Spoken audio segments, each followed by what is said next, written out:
Então, na continuidade, além da questão do Chai e do Chaye, nós falamos também sobre o Steinberg, a teoria da inteligência do Steinberg, que identifica 3 elementos ou componentes da inteligência, que seriam o elemento componencial, o elemento experiencial e contextual. Qual a diferença, né, para a teoria do Chai? Que o Chai ele elenca estágios onde você vai se desenvolvendo. No caso do Steinberg, na vida adulta, a inteligência teria esses 3 componentes. Então, o primeiro, componencial, é um componente mais analítico, é a parte analítica da inteligência, que determina o quão eficientemente a gente trata a informação que a gente recebe e o quão bem a gente processa essa informação, que é utilizado para resolver os problemas, claro, monitorar soluções, enfim. É a que normalmente também é mensurada nos testes de QI. Os testes de QI mensuram muito melhor esse tipo de inteligência do que a experiencial ou a contextual. Mas que para o Steinberg também fazem parte da nossa, né, do processo da inteligência da vida adulta, seria um importante elemento da cognição, que seria então o experiencial, é a questão relacionada à nossa capacidade de introspectar, o quanto eu posso ser introspectivo e também criativo, então o quanto e como eu abordo uma tarefa nova ou uma questão relacionada a um comportamento familiar, a condução familiar que eu vou dar para uma ação, para uma atividade, por exemplo, né? E também compararem a informação que nós temos com outros fatos, com fatos anteriores, ou pensar originalmente. Então, tem a ver com a criatividade, mas tem a ver também com essa capacidade introspectiva. Além disso, o elemento contextual, que seria o último, é aquele mais prático e determina a forma como a gente lida com o nosso ambiente. Então, essa habilidade que permite a gente avaliar uma situação, decidir o que fazer, né, e eventualmente até modificar aquilo que está acontecendo. Para esse autor, nós temos esses 3 tipos de habilidade. A questão é que a gente varia conforme a eficiência em todos eles, né? Então, algumas têm mais habilidade em uma em outra, a depender muitas vezes do que se exige em determinada cultura, em determinada sociedade, e que a gente tem, então, também maior facilidade ou dificuldade para desenvolver algumas delas. O que se menciona também? Que um aspecto importante lá da inteligência prática é o conhecimento tácito. E aí eu expliquei em aula a diferença entre o conhecimento tácito e o explícito. Que o explícito é aquele que é dito, né? Então, eu estou explicitando algo a vocês, mas o tácito é aquilo que está aqui na minha mente. Então, o quão eu consigo ir absorvendo essas informações, construindo isso, mas também ir repassando isso, né? Então, esse conhecimento tácito tem a ver, por exemplo, com a informação privilegiada, com o que a gente chama muito, né? A gente usa muito esse termo na área organizacional, que é o know-how. O que você sabe fazer, o que você construiu, né, em termos intelectuais, tem a ver com essa questão prática. Por quê? Porque te ajuda ali na rotina, no dia a dia. Tem a ver com esse elemento de perspicácia, que muita gente até fala que é a esperteza, né? Então, é o bom senso sobre como a gente pode prosseguir, como ganhar uma promoção, ou seja, você foi aprendendo ali, né, com a tua experiência, os caminhos ali a seguir. E também ela não se correlaciona muito bem com as medidas de inteligência que nós temos. Então, nem sempre a gente consegue mensurar isso tão bem, claro. Além disso, nós também falamos sobre como alguns autores vão explorar esse caminho das inteligências.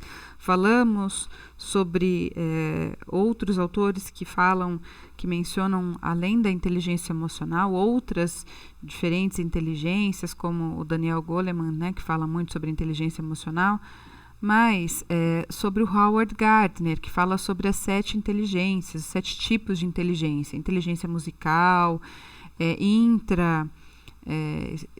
pessoal e interpessoal, inteligência matemática, linguística, inteligência sinestésica, né, que tem a ver com essa habilidade corporal.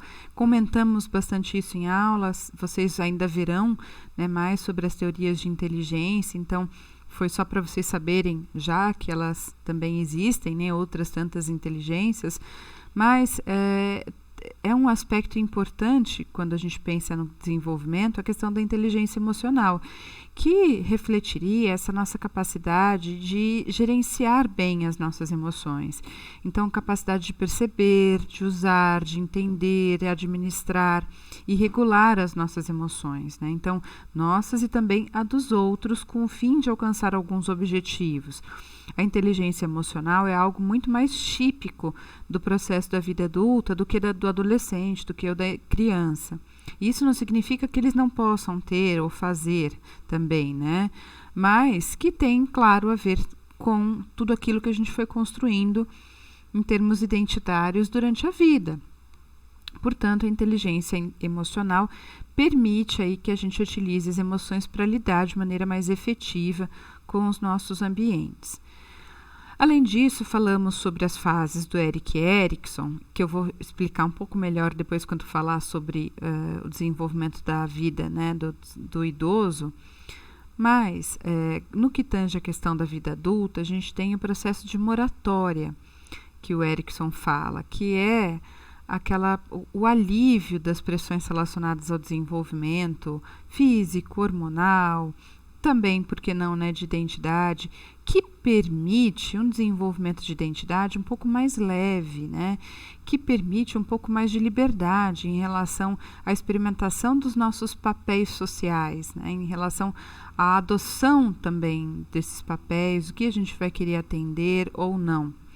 Mas, em contraste, a cobrança social que temos para seguir, né, Facebook, as redes sociais todas, então quanto a gente tem que atender, né, o kit felicidade, aqui eu coloquei a foto aqui como uma brincadeira, mas o quanto muitas vezes somos obrigados nessa nossa sociedade a atender determinados papéis sociais impostos aí, né, de estar feliz o tempo todo, de fazer isso para ser feliz, enfim.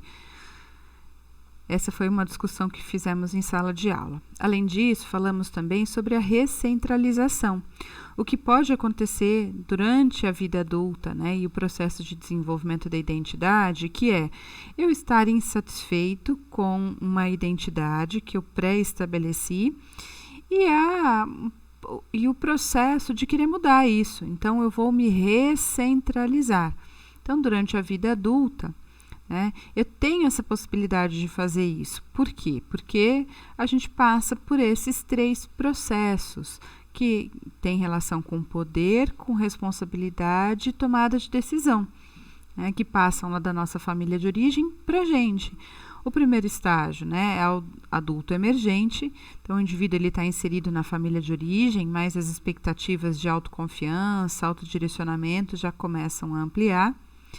O estágio 2 tem a ver com o adulto emergente, onde ele está conectado sim à família de origem, é às vezes financeiramente dependente dela, mas não está inserido nela. Ou seja, ele tem envolvimentos temporários, exploratórios em uma série de outras atividades, como a própria graduação, outros cursos, emprego, atividades sociais, atividades de lazer, que vão começar a fazer ele mudar essa questão da identidade.